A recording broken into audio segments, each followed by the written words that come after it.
ఏ శుభకార్యానికైనా శుభారంభం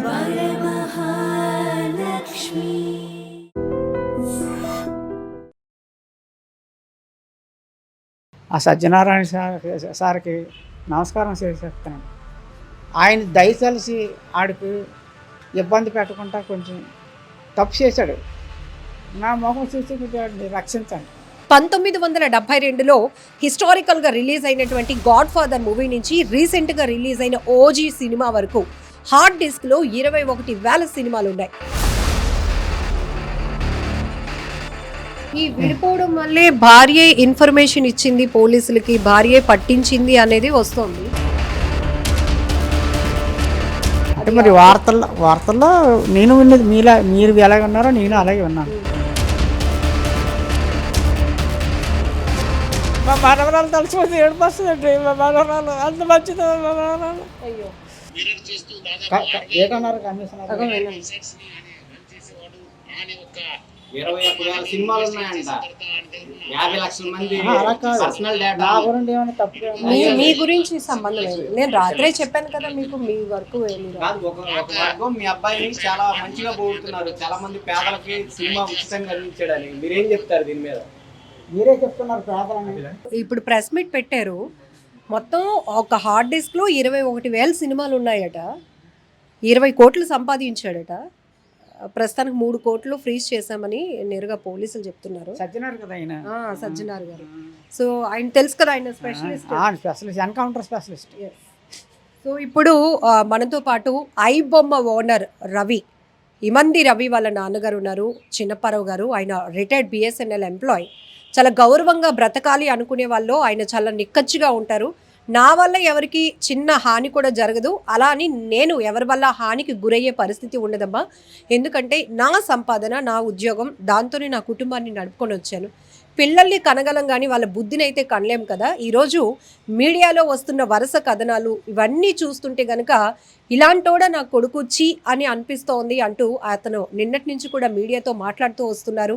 కనీసం డిగ్రీ వరకు నేను వైజాగ్లో చదివించాను, వాడు పుట్టింది కూడా ఇక్కడే, కాకపోతే హైదరాబాద్ వెళ్ళి సెటిల్ అవుతాడు, మంచి పొజిషన్కి వస్తాడు అనుకున్నాను, కానీ ఇదంతా తతంగం నడుపుతాడు, పైరసీలు చేస్తాడని నేను అనుకోలేదు అంటూ అతను నిన్నటి నుంచి ఆవేదన వ్యక్తం చేస్తున్నాడు. దీంతోనే వరుస కథనాలు చూస్తూ కూడా ఆయన కొంచెం హెల్త్ కూడా ఇబ్బంది పడే పరిస్థితి ఉంది. సో ఇప్పుడే సజ్జనార్ గారు కూడా ప్రెస్ మీట్ పెట్టి అసలు ఐ బొమ్మ ఓనర్ అయినటువంటి రవి ఎలాంటి యాక్టివిటీస్ చేసుకుని వచ్చాడో ఒక లిస్ట్ అవుట్ చేసినప్పుడు 1972లో హిస్టారికల్గా రిలీజ్ అయినటువంటి గాడ్ ఫాదర్ మూవీ నుంచి రీసెంట్గా రిలీజ్ అయిన ఓజీ సినిమా వరకు హార్డ్ డిస్క్లో 21,000 సినిమాలు ఉన్నాయి. ఉదయం ఒక సినిమా థియేటర్లో ప్లే అయితే సాయంత్రం కల్లా అది హెచ్డి ప్రింట్తో పైరసీ అనేక వెబ్సైట్లలో అందుబాటులోనికి తీసుకురావటమే ఐబొమ్మ కాన్సెప్ట్. ఇలా 1 కాదు 2 కాదు 21,000 సినిమాలంటే సినీ పరిశ్రమను, అటు బాలీవుడ్ టాలీవుడ్ పరిశ్రమ ఏ స్థాయిలో కోట్లలో నష్టపోయిందో కూడా అర్థం చేసుకోవచ్చు. ఆ స్థాయిలోనే నిర్మాతలు కూడా హైదరాబాద్ పోలీసులకు ఐబొమ్మ నిర్వాహకంపై అనేక కంప్లైంట్లు ఇచ్చారు. 6 నెలలుగా ఐబొమ్మ నిర్వహిస్తున్నటువంటి నిర్వాహకుడైన రవి గురించి సెర్చ్ కూడా కొనసాగింది. ఎట్టకేలకు ఫ్రాన్స్ నుంచి, అంటే విదేశాల నుంచి వచ్చినటువంటి అతన్ని కూకట్పల్లి సిసిఎస్ పోలీసులు అరెస్ట్ చేయటం, ఈ అరెస్టు తర్వాత అతని విచారణలో అనేక అంశాలు బయటపడటం షాకింగ్ అనిపిస్తోంది. ఇంటర్నేషనల్ లింక్స్ కొనసాగాయి. అతను తండ్రి నమ్మలేకపోతున్నాడు, నా కొడుకు ఎదుగుతాడు అనుకున్నాను, కానీ ఇంత ఇంటర్నేషనల్ లెవెల్లో సంబంధాలు ఏర్పరచుకొని కోట్లు సంపాదించి ఇట్లా సినిమాలను కూడా, భారీ బడ్జెట్ మూవీలు, కష్టపడి తీసే సినిమాలు కూడా ఇలా పైరసీలు చేసేసి తప్పుదోవ పట్టించే విధంగా వాడు చేశాడంటే నేను నమ్మలేకపోతున్నాను. ఒకవేళ ఇదంతా నిజమే అంటున్నారు కాబట్టి పోలీసులకే అప్పజెప్పేస్తున్నాను అన్నట్టు కూడా ఆయన నిన్నటి నుంచి చెప్తున్నటువంటి మాట. ఎందుకంటే వాడి మీద నాకు ప్రేమ లేదు, పగ లేదు, కానీ తప్పు చేస్తే ఎవరైనా శిక్ష అనుభవించాల్సిందే అనే ఒక సింగిల్ స్టేట్మెంట్ అయితే వాళ్ళ నాన్నగారు ఇస్తున్నారు. సార్ ఇప్పుడు వరకు మీకు చూపించాను కదా ప్రెస్ మీట్, 1972 అట. అప్పటి నుంచి లేటెస్ట్గా రిలీజ్ అయిన ఓజీ సినిమా వరకు అంటే 21,000 సినిమాలు పైరసీలు చేశాడట హెచ్డి క్వాలిటీలో. ఏంటి వీడు పుట్టడమే 85 అమ్మా, కానీ ఆ పాత సినిమాలు కూడా తెచ్చుకొని చేశాడు అనమాట. అవన్నీ మనకు తెలదు, మీరు అందరూ చెప్తేనే నాకు తెలుసు. కాబట్టి మరి నాకు తెలిసి న్యూస్ చూసి నాకు తెలిసింది ఇదే కానీ ఇక నాకు ఇండివిజువల్గా నాకు తెలియదు. మీరు చెప్పడం న్యూస్ చూడడం తప్ప నాకు ఏమీ తెలియదు. జీరో, నాకు ఏమీ తెలియదు అంటే జీరో. నేను ఉదయం వరకు నాకు జీరో, ఏమీ తెలియదు. ఆ తర్వాత మా వాళ్ళు ఫోన్లు చేసి అది చేసేసి ఏదో చూసిన వాళ్ళు ఉంటారు కదా, మా తమ్ముళ్ళు మా పెళ్ళిళ్ళు మా అందరూ ఫోన్లు చేసి చెప్పారు. చెప్తే అప్పుడు నేను యూట్యూబ్లో చూస్తే వరుసగా వచ్చేస్తాను అన్ని ఛానల్ నుంచి. ఏటురా బాబు ఈ కర్మ మనకి ఎందుకు, ఎలాంటి పనులు ఎందుకు చేయాలి మనం, ఎందుకు తిన్నందుకు మనం ఇంత చాలు కదా, ఎందుకు అడ్డుగా ఎందుకు సంపాదించడం, ధర్మంగా రూపాయి సంపాదించిన చాలమ్మా, అధర్మంగా 10 రూపాయలు సంపాదించడం ఎందుకు వేస్ట్, ఎందుకు వేస్ట్, మనకు అనవసరం చాలు. మనశ్శాంతి లేనిది డబ్బు ఎందుకమ్మా, మనశ్శాంతి లేనిది డబ్బు ఎందుకు, మనకి మనశ్శాంతి ఉండాలి. తిన్నది అంబలైనా పర్లేదు గింజ అయినా పర్లేదు, మనశ్శాంతి ఉండాలి. ఆ మనశ్శాంతి లేకుండా ఇప్పుడు నాకు చేస్తాను. నాకే 5 రకాల జబ్బులు ఉన్నాయి. ఇప్పుడు తెల్లారులేసి నేను తినలేదు, తిందామంటే ఎవరు తినేస్తున్నారు కదా, గడికొకరు వస్తున్నారు, ఒకరేమో అంటున్నారు. నేను సాయంత్రం అలాగే తమ్ముడు వచ్చారు. ఇప్పుడు నా 6వదే అన్నారు మీరు. రవి ప్రేమ పెళ్లి చేసుకున్నాడండి? ప్రేమ కాదండి, అక్కడెక్కడ అమ్మాయికి నచ్చింది, ఆ అమ్మాయిని చేసుకుంటాను అన్నాను. ఆమె ఏం చేస్తుంటారు? ఆమె మంచి ఉద్యోగం చేస్తుందండి, మంచి ఆఫీసర్ ర్యాంక్ ఉద్యోగం ఆవిడ. ఆవిడ మాత్రం చాలా మంచి ఉద్యోగం. ఆవిడని తప్పు అనుకోలేను. మనవాడి ప్రవర్తన ఆవిడతో మంచిగా ఉంటే మంచిగా ఉంటారండి అవతరాలు. కాకపోతే ఏదో ఒక మాట అనుకుంటారు భార్య భర్తలు అన్న తర్వాత, దాన్ని అడ్జస్ట్మెంట్ చేసుకోవాలా. అలాగని అంత మాత్రాన విడిపోయినంత ఇదేముంది కాదా మరి. అలాగా ఈ విడిపోవడం వల్లే భార్య ఇన్ఫర్మేషన్ ఇచ్చింది పోలీసులకి, భార్య పట్టించింది అనేది వస్తుంది. అంటే మరి వార్తల్లో నేను విన్నది మీరు ఎలాగ ఉన్నారో నేను అలాగే విన్నాను. అది మా న్యూస్లో ఏం తెలుదు నాకు. ఆవిడే చేసిందని ఎలాగంటాను, వార్తలు చూసి అనుకోవడం తప్ప అది నిజం అబద్ధం నాకు ఎలా తెలుస్తుందమ్మా. నేను నిజం అన్నా అబద్ధం అన్నాం, నాకు తెలిసిందే మీకు చెప్పగలను, తెలియదు మీకు చెప్పలేను. ఒక సినిమా తీయాలంటే, ఒక సినిమా మనం థియేటర్కి వెళ్ళి చూడాలంటే ఎంతో మంది పనిచేస్తారు, ఎంతో కోట్లు ఖర్చు పెట్టి చేస్తారు, ఎంతో మంది సిబ్బంది ఉంటారు. వాళ్ళందరూ దీని మీదే బతుకుతారు కదా, దీని మీదే బతుకుతారు చేస్తారు. మరి ఎలాంటి పనులు చేస్తే వాళ్ళు డబ్బులు రావు కదా, వాళ్ళకి రాకపోతే అప్పురూపాలు అయిపోతారు. డబ్బులు ఇప్పుడు వ్యాపారం ఉంటుందండి, ఏది వ్యాపారం చేసుకుంటాం, మన నష్టం వస్తే అంత బాధ, వాళ్ళు అలాగే నష్టపోతారు కదా. తప్పు అది. అంటే చిన్నప్పటి నుంచి ఒక ద్వేషం ఏమైనా ఉందా సినిమా వ్యవస్థ పైన కానీ? అలాగేం లేదమ్మా, ఎందుకంటే 1, 2 కాదు 21,000 సినిమాలు. అంటే అయితే మీరు చెప్పిన బట్టి చూస్తే సినిమా అంతా ధ్యాసం లేదు, డబ్బులు సంపాదన అని అనుకుంటున్నాను నేను. అంతేగాని అది నాకు పక్కాగా నేను ఇలా అంటున్నాను ఇది కన్ఫర్మ్ కాదు. మరి మీరు చెప్పిన బట్టి చూస్తే ఆ సినిమా అంతా ధ్యాసం కాదు. చిన్నప్పుడు బట్టి ఇన్నోడు కదా, సినిమాకి వెళ్ళాలనుకోండి మాకు డబ్బులు ఉన్నప్పుడు అప్పుడు మా ఫ్యామిలీ 2 పిల్లలు నా భార్య నేను వెళ్ళేవారు, బస్సు ఎక్కి వెళ్ళేవారు, సినిమా తీసుకుంటారు, మళ్ళీ బస్సు మీద వచ్చేసారు అంతవరకే. మరి పిల్లలు వదిలేసి మేము వెళ్ళేవారు. అలాగనే పిల్లలు కూడా ఇప్పుడు వదిలేదు. అలాగా వెళ్ళగలిగిన సినిమాకి వెళ్ళేవారు, తక్కువ టికెట్కి వెళ్ళారు వచ్చేసారు. పెద్ద ఖరీదైన టికెట్లు అవి కాదు, తక్కువలోనే తీసుకుంటారు, వెళ్ళారు చూసారు వచ్చేసారు. చిన్నప్పటి నుంచి మీ అబ్బాయి రవి బాగా తెలుగుగా బ్రిలియంట్గా ఉండేవాడా టెక్నికల్గా కూడా? ఎందుకంటే ఈరోజు ఇంటర్నేషనల్ లెవెల్లో ఒక సిస్టమ్ని ఏర్పాటు చేసి తనే ఓనర్ అవ్వడం, ఇంతమందిని ఇందులో నెట్వర్క్లోకి దింపడం, 20 కోట్లు సంపాదించడం. మీరు చెప్తున్నారు డిగ్రీ వరకే నేను చదివించాను అని, ఆ తర్వాత ఇంకేమైనా తన ఎడ్యుకేషన్ కొనసాగిందా? చదువుకున్నాడు, మన ఆంధ్ర యూనివర్సిటీలో చదివాడండి. ఆ తర్వాత పాస్ అయ్యానని కూడా చెప్పాడు. మరి ఏం చదివాడో ఏం పాస్ అయ్యాడో నాకు తెలదు. నాకు ఎడ్యుకేషన్ పెద్ద లేదు, తక్కువ. కాబట్టి అవన్నీ నాకు తెలియదు. ఆడు చెప్పినా నాకు అర్థం అవ్వదు. ఇంకెందుకు అర్థం అంతా మళ్ళీ తిరిగి అడిగినా వేస్ట్. అప్పారావు గారు, మీరు ఇందాక ఒక మాట అన్నారు, డబ్బు సంపాదించాలనే వాడికి ఆలోచన అయి ఉంటది, సినిమా అంటే ద్వేషం కాదని. అలా అని మీరు అంత పేదరికం కూడా కాదు. BSNL లో మీరు తిన్నందుకు లోటు లేదమ్మా, తిన్నందుకు లోటు లేదు. ఇంకేంటి కావాలి మనిషికి? తిన్నందుకి మనకి లోటు లేనప్పుడు ఇంకేం కావాలి? ఏదో ఉన్నది మనకు ఉండడానికి నీడ ఉంటుంది. అది లేని వాళ్ళు కోట్లాది మంది అన్నారు మన భారతదేశంలో. అడుక్కున్న వాళ్ళు కూడా ఆడుకున్న బాధ ఆడుకుంటుంది. కానీ మనకు ఆ బాధ లేదు కదా. భగవంతుడు మనకు భిక్ష పెట్టాడు కదా, ఆ భిక్ష చాలు మనకి. దాని మీద ఆడికి చేత కాకపోతే నేను ప్రోత్సహిస్తాను.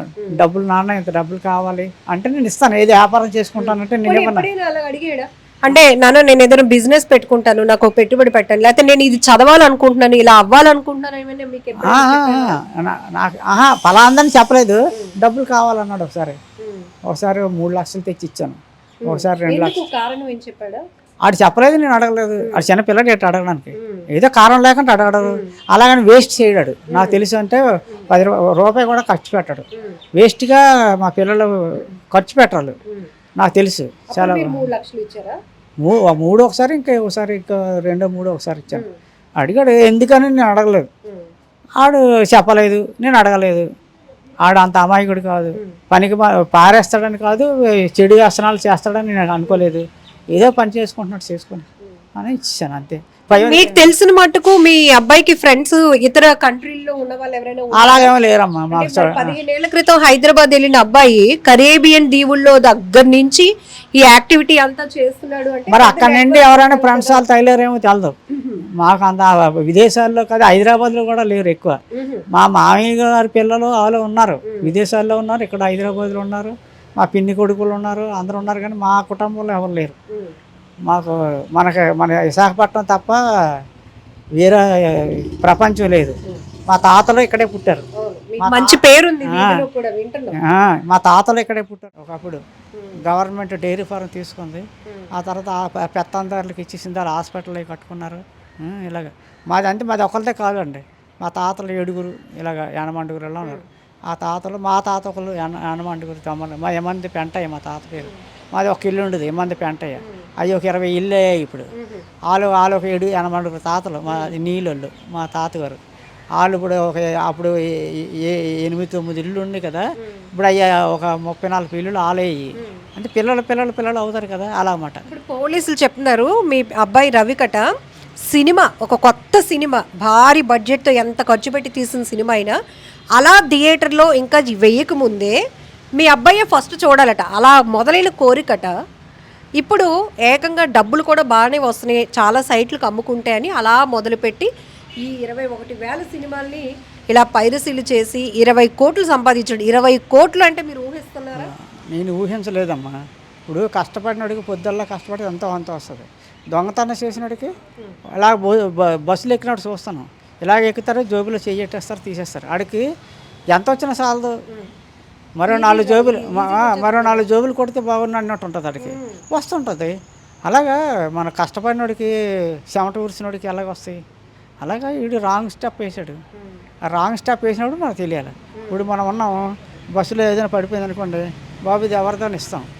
అదే జోబులో నా జోబులు కొట్టడానికి చాలామంది ట్రై చేశారు బస్సులు ఎక్కినప్పుడు. నేను జోబుల మీద చేతిలో వేసుకొని జాగ్రత్తగా ఉన్నాను. అలాగే కష్టపడింది రూపాయి పోతే ఎలాగ అవుతుంది. అందుకని మన జాగ్రత్త కూడా మనకు ఉండాలి. మన కష్టపడిందే కదా అని వదిలేస్తే ఎవరైనా కొట్టేస్తారు జోబు. చాలాసార్లు ఈరోజు సజ్జనార్ గారు ప్రెస్ మీట్ పెట్టినాక, అంటే మీకు ఇవన్నీ తెలియదు, టీవీ చూసే ఓపిక లేదు మీకు, ప్రెస్ మీట్ పెట్టినాక చిరంజీవి గారు, నాగార్జున గారు, సినిమాలో దిల్ రాజు గారు, ఇలాంటి నిర్మాతలు అందరూ చూసి షాక్ అయిపోయారు. మనమేమో ఇంత కష్టపడి సినిమాలు తీస్తుంటే ఈ హార్డ్ డిస్క్లోకి ఎక్కించేసి ఈ కుర్రోడి వాళ్ళు పెద్ద మేధావులు అంటే పోలీసులకి అంటాను. పోలీసులే షాక్ అయిపోయినప్పుడు వాళ్ళే మాత్రం ఏడమ్మా ఉన్నట్టు అనుకోవాలి కదా. వాళ్ళే మాత్రం వాళ్ళు మన్నటోళ్ళే. కాబట్టి ఈరోజు వాళ్ళ కాలం కలిసి వచ్చింది, డబ్బున్నోళ్ళు అయిపోయారు. చిరంజీవి ఏమాత్రం ఆయన విమర్శించిన శక్తి కాదు నాకు. అలా అల్లు రామలింగయ్య ఆయన అల్లుడు కాబట్టి ఆయన పైకి తీసుకొచ్చాడు చిరంజీవి. అంతేగాని ఈ పోలీసులు పక్క నెట్వర్క్ ఉంటుంది, బోల్డ్ నెట్వర్క్ ఉంటుంది గవర్నమెంట్. మీరు భలే చెప్పారు, పోలీసులకి నెట్వర్క్ ఉంటుందని మీకే అర్థమైంది. మీ అబ్బాయికి మాత్రం ఛాలెంజ్ విసిరాడు, నన్ను పట్టుకుంటే. అదే పక్క తప్పు. ఇటు చేసింది ఏదో పని, మళ్ళీ పోలీసులకి సవాల్ విసరడం అంటే వాళ్ళకి కొద్దిగా కోపం వస్తుంది కదా. పాము ఉంటుంది, పాముని ఏమనుకుంటే పక్కన చెల్లిపోతే ఒకలా ఉంటుంది. ఆ పామే కదా నెలకి పాముని కాలు తప్పుతా అంతే పాము కాటేసేస్తుంది. దెబ్బకు మనం నొర్రలు కలుపుకొని చచ్చిపోతాం. ఏంటండి, మనం ఏదైనా మన అద్దులో మనం ఉండాలి. అప్పారావు గారు, ఎంత కాదన్నా కొడుకు, మీరు తండ్రి, ఇదన్నీ చూసిన తర్వాత ఏమనిపిస్తోంది? తప్పు చేశాడు అని ఒక కోణంలో మీరు అంటున్నారు. ఇప్పుడు అలా కాదమ్మా, కొడుకని మనం తప్పు పని చేస్తే సమర్థిస్తామా? ఇప్పుడు మీరు కూడా ఒక అమ్మకి పిల్లలే, కూతుర్లు. మీ కూతురే, మిమ్మల్ని ఇలా గిల్లితే నొప్పి వస్తుంది. నన్ను మా అమ్మకన్నది నన్ను గిల్లితే నొప్పి వస్తుంది. కానీ ఎవరమో నా ఒకటే కదా, అందరూ సమానంగా చూడాలి. మా తప్పుడు మా కొడుకు మంచోడు, నా కొడుకు కాబట్టి మంచోడు, తప్పు చేయడు, మీరు వదిలేయండి అని పోలీసులకు మనం చెప్తామా? చెప్తే నాకు వేసేస్తారు పోలీసులు అప్పుడు నాకు. అంటే మీరు మీ అబ్బాయికి సంబంధించిన విషయంలో ఏ విషయాలు మీ వరకు రాలేదు కాబట్టి మేము చెప్పాల్సి వస్తుంది. చాలామంది జనం సపోర్ట్ చేస్తున్నారు మీ అబ్బాయికి. ఆ అబ్బాయి చేసింది మంచి, అందులో తప్పే ఉంది. మేము వెళ్ళి థియేటర్లకు వెళ్ళి చూడలేకపోతున్నాం. 1000 రూపాయలు పెట్టి, అంటే ఒక ఇద్దరు సినిమాకి వెళ్ళాలంటే 1000 రూపాయలు పెట్టాల్సి వస్తుంది. మాకు ఆ కెపాసిటీ లేదు. ఆ కుర్రోడు అలాగే హెచ్డి ప్రింట్లో పెడుతున్నాడు, మేము సినిమాలు చూస్తున్నాం అంటున్నారు. మీ అబ్బాయి చేసింది తప్పు కాదు, సమర్థించే వాళ్ళు కూడా ఉన్నారు. వాళ్ళకేం చెప్తారు మీరు? వాళ్ళకి ఏదో కలిసి వస్తుందో అలా మాట్లాడుతుంటారు. సినిమా చూడాలి అంటే మానేయండి సినిమా చూడడం. అలా ఏం పిల్లది కదా, సినిమాకి రాబాబుని ఇలా వైన్ షాప్ పెడతారు. ఊరందరూ వెళ్తారు, నేను వెళ్ళను. వాళ్ళు పిలిచారట రాబాబు తాగు అని, తాగినోడు వెళ్తాడు. వెళ్తలేదు, తాగేవాడు అయితే వెళ్తాడు. నాకు సినిమా కావాలి, ఒక పూట మానేస్తాను, సినిమాకి వెళ్తాను నాకు నచ్చిన సినిమా అయితే. వాళ్ళు పిలిచారట్టి, నేను వెళ్ళా పెద్ద రేటుకి వెళ్ళవు, పెద్ద టికెట్లకి వెళ్ళవు, నాకు తగ్గ రేట్లకి వెళ్తాను. అలాగే ఏదో చేసుకుందాం అవుతాను. సినిమా చూడకపోతే కడుపు ఆకలేస్తుందా? ఆకలేదు కదా, మనకు ముందు ఆకలి తీర్చుకోవాలి. ఇంత అన్నం తినాలా, అది పర్వాలేదు. కడుపుకి అయితే పర్వాలేదండి. మన లగ్జరీల కోసం సినిమాలు చూడాలి, ఇలా విమానం ఎక్కాలి అంతే. ఇప్పుడు అందరికీ ఉంటుంది విమానం, సొంత విమానం కొనుక్కొని వెళ్ళాలని. అవుతుందా మీకు మాకును? మన కెపాసిటీ దానికి ఆశపడాలి, అంతేగాని మనకు మించిన ఆశలు పెట్టుకోకూడదు. చాలా తప్పుది. మనకి ఈ అన్నమైనా దొరుకుతుంది, అది లేని వాళ్ళు ఎంతోమంది ఉన్నారు మన భారతదేశంలో. ఏంటంటే కష్టపడకుండా ఇంత పెన్షన్ డబ్బులు వస్తున్నాయి, హాయిగా బతకాలి. ఇప్పుడు వాడు బతకలేకపోతాను అనుకోండి, ఇక్కడికి వచ్చేసిన అందరూ మా కొడుకు వాళ్ళు అందరూ వచ్చిన నేను వాళ్ళకి ఎట్టకపోయినా నాకున్న దాంట్లో వాళ్ళకి గింజేయగలరు. అందరమే పెద్దల కక్కలు మొక్కలు తెచ్చుకోకపోయినా పోనీ ఉన్న దాంట్లో ఏ కాయగూర తెచ్చుకొని అందరూ ఆ డబ్బులతోనే మెయింటైన్ అయిపోతాం, సర్దిసుకుంటాం. ఏంటంటే ఉన్నప్పుడు మనమే, లేనప్పుడు మనమే. మంచి పాప అండి, చాలా బాగుంటుంది. మీరు చూస్తే ఇప్పుడు 2018 మార్చి 31 నేను రిటైర్ అయ్యాను. 2018 ఆగస్టు 15వ తేదీని మా మనవరాలు పుట్టింది. అయితే మీరు చూసారంటే స్టన్ అయిపోతారు, అంత బాగుంటుంది పిల్ల. రతనాల బొమ్మ, అంత బాగుంటుంది. ఇద్దరు బాగుంటారు, మా కోడలు కూడా బాగుంటారు. కాబట్టి ఈడు బాగుంటాడు. కాబట్టి పోయి కాలం మరి అంతకన్నా ఏం చేస్తాం. ఇప్పుడు కడుపుకి ఆకలికో ఏదో పని చేసాడంటే పర్లేదు. ఇప్పుడు అక్కడైనా ఆవిడ మంచిగా ఉంటే ఏ పని చేయకపోయినా మా కోళ్ళ పోషిస్తుంది. అంత జీతం ఆవిడకి, పెద్ద ర్యాంక్ ఆవిడకి. మంచి ఎప్పుడో అప్పుడు పెళ్ళి అయినప్పటికీ ₹1,00,000 దాటిపోయింది ఆవిడకి. ఆఫీసర్ ర్యాంక్ అమ్మ ఆవిడది. ఆఫీసర్ ర్యాంకు మంచిది కూడా. ఆవిడకి కావాలని ఆవిడ అడగకుండా 2-3 వచ్చినప్పుడు వెళ్ళినప్పుడు నేను 10,000 ఆవిడకి చేతులు ఎట్టువాడిని. కోడలైనా మన పిల్ల. ఇప్పుడు మీ అబ్బాయి చేసిన పనులు ఇవన్నీ మీ కోడలికి కొంచెమైనా తెలుసు ఉంటాయంటారా? మరి భార్యాభర్తలు అనే తర్వాత మరి తెలిసి ఉంటాయి. ఒక ఇంట్లో ఉన్నప్పుడు తెలుస్తుంది కదండి. ఒక ఇంట్లో ఉన్నప్పుడు ఒకరోజు తనంగా చేసేది కాదు, సిస్టమ్లు, సెల్ ఫోన్లు. ఆవిడ చదువుకుంది కదా, ఆవిడకి నెట్లో ఆపరేటర్ వచ్చు. మరి మనం తెలుసు అని అనుకోలేము, తెలియలేదు. తెలుసుకోవాలంటే తెలుస్తుంది ఆవిడకి. ఎన్నాళ్ళు ఒకరు ఇంట్లో ఉన్నప్పుడు ఒకటిసారి కాదు ఒకటైనా కనబడుతుంది వర్క్. నానాటోడికి చూసినా తెలియదు, ఎందుకంటే నేను చదువు అంత ఏం చేసుకోలేను, మనకు అలాంటి చేత కాదు. కాబట్టి తెలిసిన వాళ్ళు తెలుస్తుంది కదా. చదువుకుంది ఆవిడ, ఆ పిల్ల కూడా బాగా చదువుకుంది, మంచి ర్యాంక్, ఉద్యోగం. నాకు పని లేదు అంతే, ఆవిడే పోషిస్తుందండి. ఆవిడని మంచి చేసుకుంటే ఆవిడే పోషిస్తుంది. ఇప్పుడు చివరిగా మీరు ఏమైనా సజ్జనార్ సార్ కానీ ఏమైనా రిక్వెస్ట్ చేస్తారా ఒక తండ్రిగా? ఆ సత్యనారాయణ సార్కి నమస్కారం చేసి చెప్తున్నాను. ఆయన దయతలిసి ఆడికి ఇబ్బంది పెట్టకుండా కొంచెం తప్పు చేశాడు, నా మొహం చూసి కొద్దిగా రక్షించండి. అంతవరకు నేనేం చేయలేను. తప్పు చేశాడు, చేయలేదు అనలేదు. మీ బాధ్యత మీరు చేస్తారు. నన్ను వదిలిస్తే మా మనవరాలు తలుచుకుంది ఏడుపు వస్తుందండి. మా మనవరాలు అంత మంచిది, మా మనవరాలు అయ్యో చాలా మంచిది, ఎంత ప్రేమ. మాట్లాడుతుంటారు ఫోన్లో కోడలు చిన్నప్పుడు. మీకు తెలియదు కదా, మీకు తెలియకుండా జరిగిన విషయాలు ఇవన్నీ. అంతే మరి ఆ సార్ కనిపించి మా మనవరాలు వాళ్ళు బతికినట్టు చూసి పెట్టండి, ఆడికి ఒక బుద్ధి సేపు వదిలేయాలంటే ఆయన కూడా చట్ట ప్రకారంగా చేయగలడు, ఆయన మాత్రం ఏం చేయగలడు, ఆయన సొంత ఇంట్లో పని కాదు కదా ఇది. కాబట్టి ఆయన వదిలిస్తే మాత్రం ఉన్నోళ్ళు ఊరుకోరు కదా. ఆయనకున్న పరిమితి ఆయనకు ఉంటుంది, ఆయన్ని మనం ఏం తప్పుగా అనుకోకూడదు, ఆయన డ్యూటీ ఆయన చేస్తారు. కాకపోతే మనం వేడుకుంటున్నాం అంతే.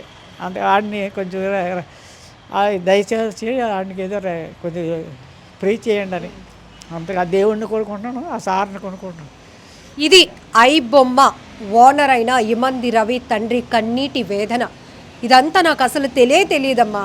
వాడు హైదరాబాద్ వెళ్ళాడు 15 ఏళ్ల క్రితం, ఏదో సెటిల్ అయిపోతాడు, చక్కగా అందమైన భార్యని, హై ర్యాంక్లో ఉన్నటువంటి ఒక భార్యను కూడా పెళ్లి చేసుకున్నాడు.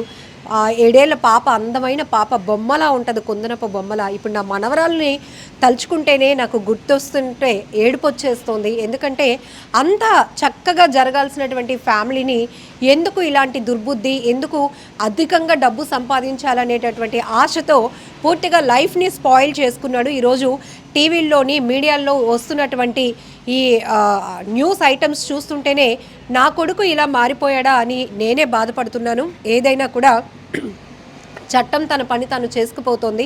పోలీసులైనా ఎవరైనా వ్యవస్థ ప్రకారంగానే వెళ్తారు కాబట్టి, వాళ్ళకు ఉన్నటువంటి అధికార ప్రకారంగానే వెళ్తారు కాబట్టి, నా కొడుకు తప్పు చేశాడు, అయితే ఎక్కువ ఇబ్బంది పెట్టకుండా చూడండి. ఇక్కడ తండ్రి మనసు మనకు అర్థమవుతోంది. అతను చెప్తున్నాడు, వాడి మీద నాకు పగ లేదు, ప్రేమ లేదు, కానీ తప్పు చేస్తే ఎవరైనా శిక్ష అనుభవించాల్సిందే అని చెబుతూనే తండ్రిగా వేడుకుంటున్నాను 2 చేతులు జోడించి, ఒకటి దేవుణ్ణి, ఒకటి సజ్జనార్ సార్ని, నా కొడుకుని ఎక్కువగా ఇబ్బంది పెట్టకండి, వాడు చేసిన తప్పుకి శిక్ష వేయండి, కానీ ఎక్కువగా ఇబ్బంది పెట్టకండి అంటూ ఆ తండ్రి మనసు కోరుకుంటున్న విధానం చూస్తేనే గుండెలు తరుక్కుపోతున్నాయి. ఒకవైపు కొంతమంది ప్రజలు కూడా ఐబొమ్మ నిర్వాహకుడైన రవికి సపోర్ట్ చేస్తున్నారు. అతను ఏం తప్పు చేయలేదు, కోట్లు పెట్టి బడ్జెట్లు పెట్టి సినిమాలు తీసేస్తున్నారు, అలా అని టికెట్లు రేట్లు పెంచేస్తుంటే మాలాంటి వాళ్ళం ఎలా థియేటర్కి వెళ్ళి కుటుంబంతో కలిసి సినిమా చూడగలుగుతాం. అందుకే ఐబొమ్మ ఇలాంటి కొన్ని సైట్లలోనికి హెచ్డీ క్వాలిటీతో సినిమాలు అందుబాటులోనికి తేవడం వల్ల మేము సినిమాని చూడగలుగుతున్నాం, ఎంజాయ్ చేయగలుగుతున్నాం. మేమైతే కనుక ఐబొమ్మ రవికి సపోర్ట్ చేస్తున్నామంటూ కొంతమంది సోషల్ మీడియా వేదికగా కూడా పెద్ద ఎత్తున తమ అభిప్రాయాలు షేర్ చేసుకుంటున్నారు. చూడాలి ఈ విషయం మరి ఎందాక వెళ్తుంది. ఎందుకంటే ఇప్పుడే సజ్జనార్ గారు ప్రెస్ మీట్లో కూడా మొత్తం ఈ రవి నిర్వాహకు మొత్తం బయట పెట్టడం జరిగింది. 1972 నుంచి నేటి ఓజీ సినిమా వరకు 21,000 సినిమాలు హార్డ్ డిస్క్లో ఆయన పైరసీ చేసినటువంటి విషయాలు కావచ్చు, 20 కోట్లు సంపాదించాను అని విచారణలో రవి ఒప్పుకోవడం అనేది నిజంగా అందరినీ షాకింగ్కి గురి చేస్తోంది. ఇంటర్నేషనల్ లింకప్స్తో జరుగుతున్నటువంటి వ్యవహారం మొత్తం ఇంకా తీగలాగితే డొంక కదిలినట్టుగా ఇంకా ఎంతమంది దీని వెనకాతలు ఉన్నారు అనేది కూడా పూర్తి స్థాయిలో బయట పెడతామని కూడా చెప్తూ ఉన్నారు. ఏది ఏమైనప్పటికీ ఒక తండ్రి ఆవేదన అయితే కనుక ఐ డ్రీమ్ నుంచి ఆయన సజ్జనార్ సార్కి, ఆ దేవుడికి కూడా ఒకటే కోరుకుంటున్నాను అంటూ ఆ తండ్రి చెప్తున్న మాటలు మాత్రం తీవ్రంగా కలిసివేస్తున్నాయి. నిజంగా ప్రస్తుతం ఉన్నటువంటి సమాజం దేనికి ప్రయారిటీ ఇస్తుంది? ఆర్థిక సంబంధాల చుట్టూ మాత్రమే తిరుగుతుంది. మళ్ళీ ఎన్నికలంగానే చాలా విరక్తి కలుగుతాం. మంచి అనిపిస్తుంది కదా, లేడీస్ కూడా ఛాలెంజింగ్ జాబ్స్ చేసినప్పుడు చాలా బాగుంటది. ట్రాఫిక్ అసిస్టెంట్స్ గా నియమించిన ట్రాన్స్జెండర్స్ అందరితో సాల్యూట్ చేయించుకుంటున్నారు. ఫుడ్ డెలివరీ ఇవ్వటానికి వెళ్ళినటువంటి డెలివరీ బాయ్ అనిల్ పై కళ్ళ ముందు